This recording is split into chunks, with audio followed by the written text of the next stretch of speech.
तू बहुत नौआ के आई यहाँ सुना।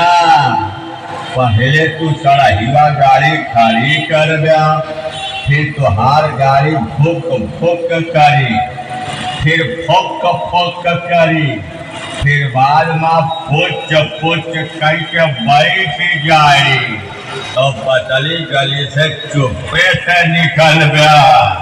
यही कर गया तू, यही कर गया।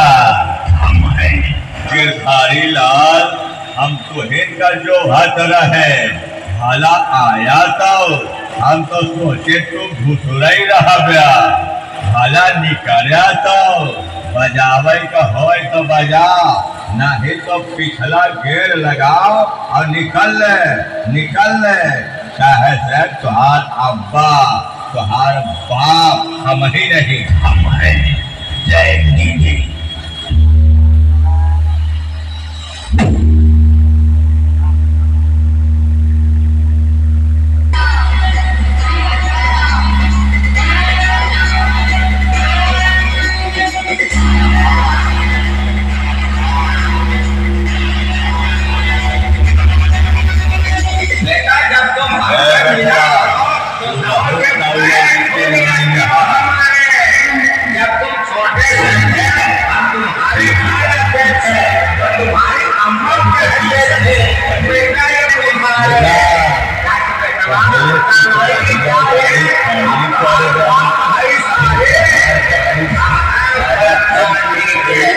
Sorry,